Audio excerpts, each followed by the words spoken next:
that there will be guerrilla groups who will try to threaten folks who show up to vote, right? So you have to account for all of that, and it's not going to be as smooth as America. There's no way you can logistically do that in 6 months and train everybody.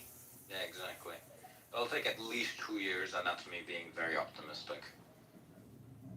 Yeah, but what I want to say is, if we get at that point, we already have won a lot, because that means that the regime is no longer in power, and like all these discussions about like how long it will take, how bit, that's like when we can discuss that, we already like we eliminated the biggest problems already, Oh, absolutely.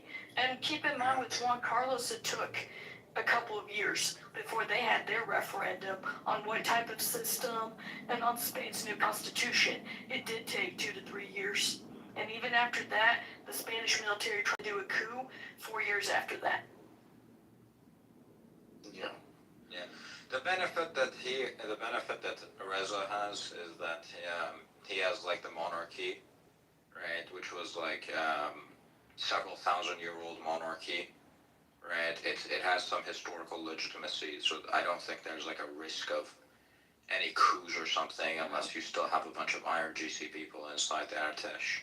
Well, and that's the thing. That's going to be the sticky part, because the IRGC put its people in command of key parts at the top of Artesh after the 1999 student protests, because they war gamed it and realized back then Artesh could take back Tehran in 12 hours if needed. That scared them. They felt Artesh had too much power, so they went and got rid of some of the older commanders in the regular army and replaced them with their own. Now, how are you going to know which ones were replaced, right? And that process, and if you didn't eliminate all of the Artesh commanders, how do you know who you're going to trust, who was a genuine defector, and who was just doing it in order to infiltrate the new system? And that's going to be a sticky thing. What should be discussed is like maybe you would just do a second amendment thing. It's not just about who's the leaders, right, of the Artesh. It's also about like if the people in the Artesh are going to follow the orders. Right, if you have a genuine new government and the people know they're not going to get prosecuted, right? Conscripts and Artesh will follow the orders. I think you're talking about Sepa, the IRGC. What are you going to do to those? I'm talking about Artesh. I'm talking about the fact that they're not going to follow the orders of a commander that's ordering them to overthrow the new government, right? Oh, because they know they're not going to get prosecuted, right? If they by the government if they refuse, right? No, that's true. So even if there are IRGC agents in the Artesh, once the government's fallen, I don't think it's going to be a major issue, because then they're just going to refuse. Right? That's true, but those commanders could be talking to Russia and China. Russia and China could start things up in the army. Russia and China aren't going to do anything. I think Russia isn't going to do anything as long as they're occupied with Ukraine. And China doesn't get involved in any war that's not on its borders. It never has. I don't see it during Xi Jinping's term happening either in China. I hope you're right. Yeah, I mean, China should be. Yeah, they should. I mean, they're not losing that much if Iran's free. Look at what happened in Russia, right? Russia had a deal with Armenia that they would always defend Armenia. A war broke out between Armenia and Azerbaijan. For the first time ever, Russia doesn't defend Armenia, and Azerbaijan completely fucking beats the shit out of Armenia. Right? If the Ukraine war weakened them enough that they didn't even do anything in Armenia, I don't think they're gonna do anything in Iran either. Yeah. Armenia is less of a prize for Russia, though, than the warm water port opportunities in the Persian Gulf would be. Yeah, but I think it's going to be a dangerous position for Russia anyway. They're already losing pretty big right now in Ukraine, right?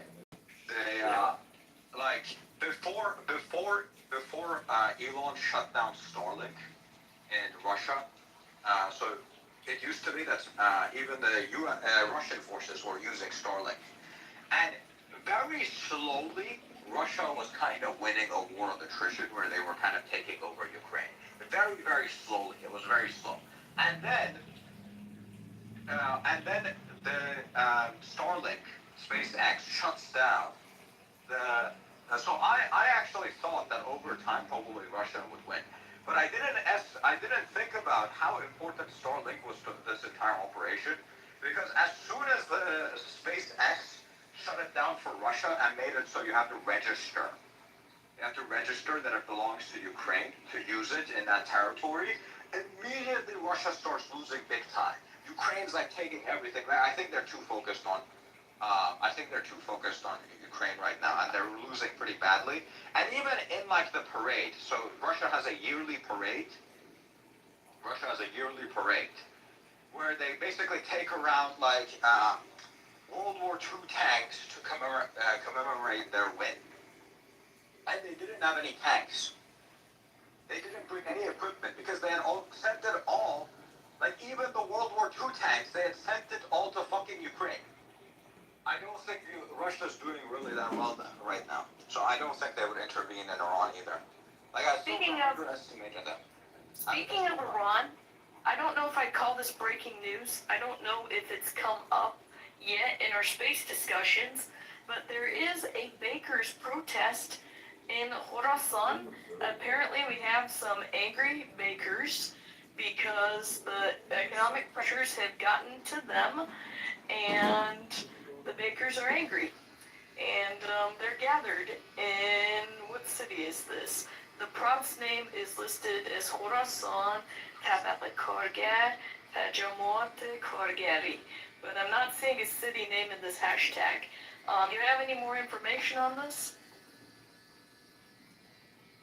No, my telegram channels are silent. I don't see anything. I think this is a very, very recent development, and the footage is from today, from what this post is saying.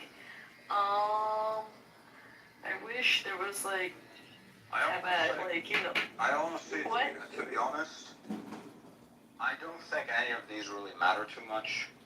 Right? Like, I remember during the Massa Amini protests, I remember it was happening. And like, to me, like, it just didn't seem like something that was going to change anything. The protest that happened recently, in January, those were the first time where I was like, oh shit, something might happen.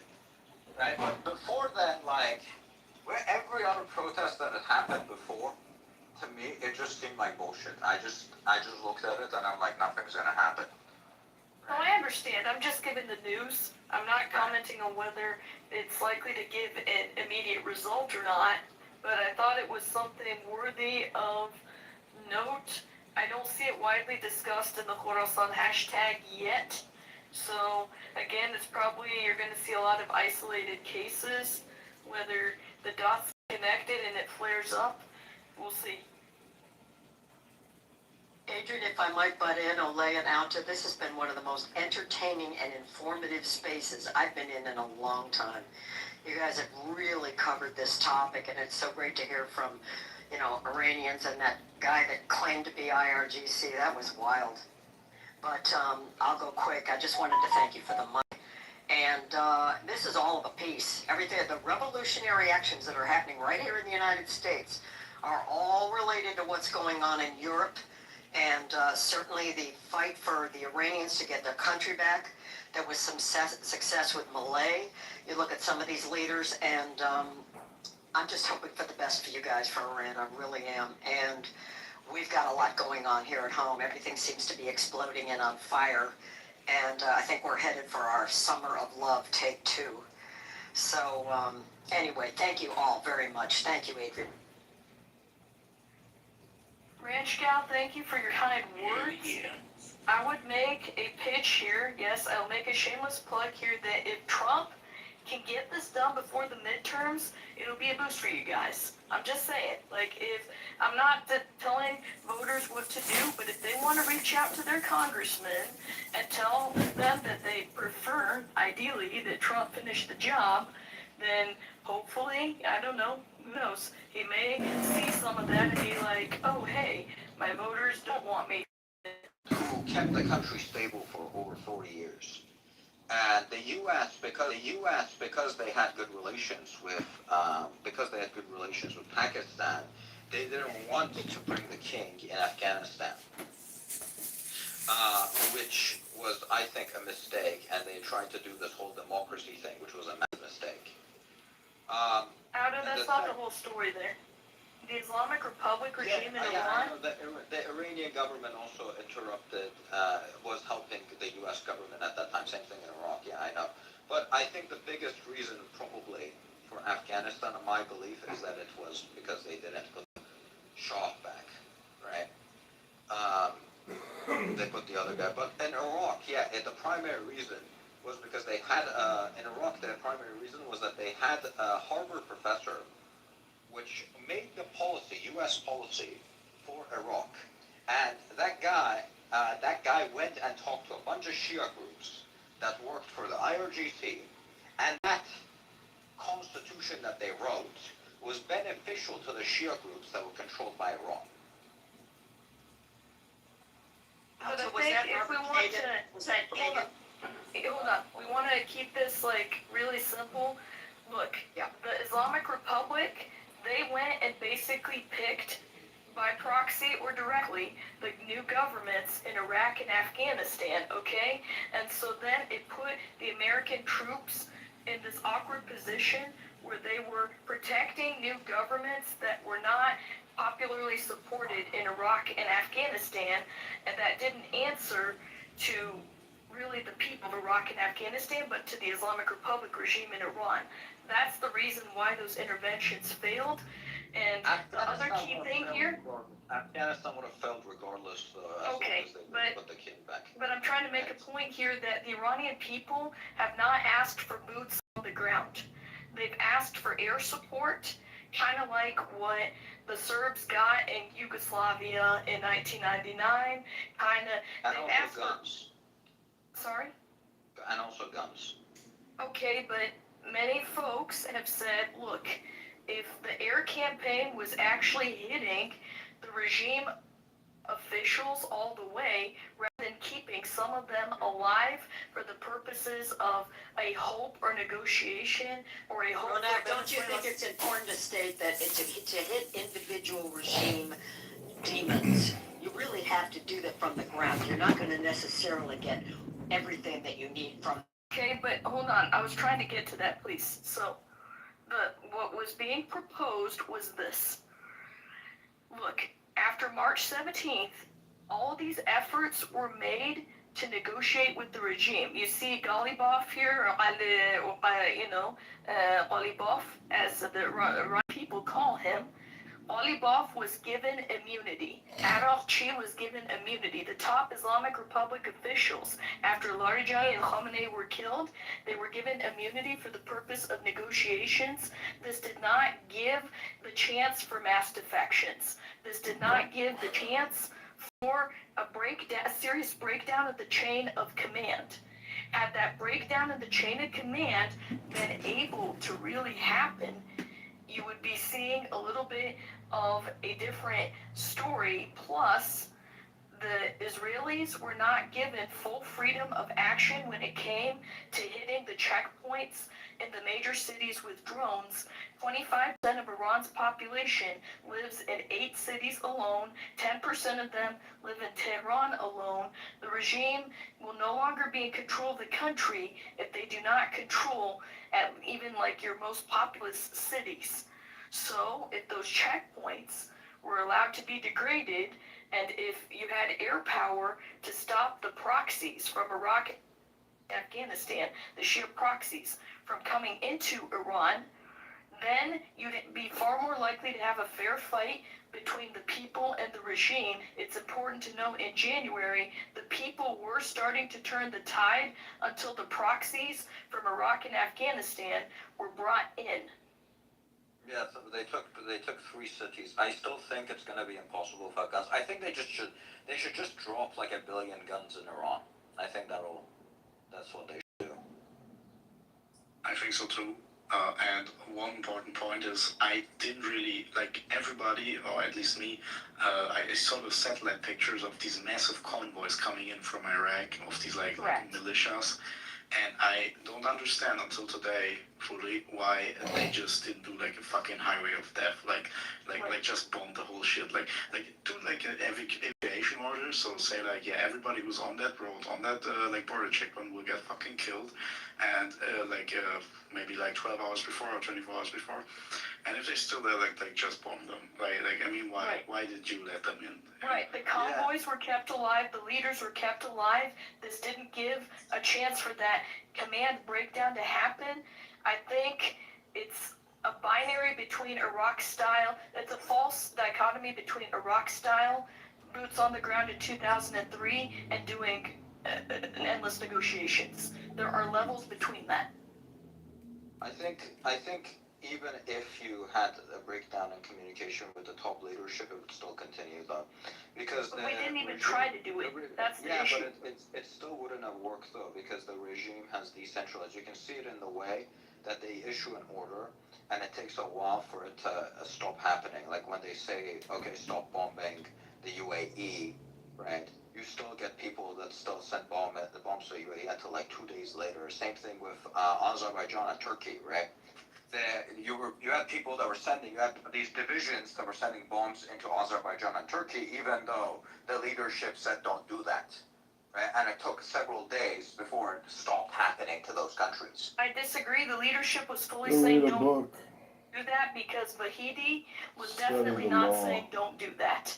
You have some folks who pose as fake moderates, but deep down they were probably saying do that and pretending they were saying don't do that. It's not about pretending to be moderates in this case. I think they just decentralized too much, right? And it gave a bunch of... The top commanders are still alive. Vahidi is still alive. I don't think it matters to as much as you're making it out to be.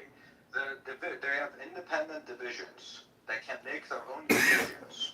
Choose to shoot this country or do that country or do whatever, right? Even if you have the top commanders killed, it still continues to live on. That's why I'm saying you need to drop a bunch of guns on the ground so that whenever one of these people, I mean, the military already has guns. The military already has guns, so it doesn't really matter if they pick up 2 or 3 more. He doesn't understand. Give everyone in the country a bunch of guns and they can shoot the fight. It becomes a fair fight for the first time. You have people that are unarmed versus people that are armed. If everyone has guns, the right man won. Let's see how long they last.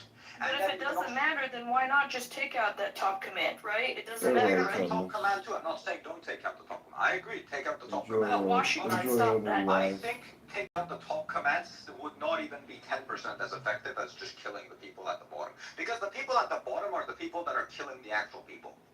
Right? The people they get orders. Are the ones that are enforcing the red. They receive orders. But if there's no one to receive the orders, then the entire chain comes is woke. Right? Is woke. Aldo, what about the religious heads? Real demons in the country. How The does religious that heads are the top of the government. Right, Right. The religious heads are on the top of the government. You have like some religious people in the country, right? There's still some religious people that don't like the government, but like I think most of the country has kind of given up on the religion. Correct. Most of it, like the data that you see where it's like 99% of Iranians are Muslim, that's just because in Iran, if you were born a Muslim, that means if your father was a Muslim. So let's say your father is a Muslim, your mother is Jewish, right?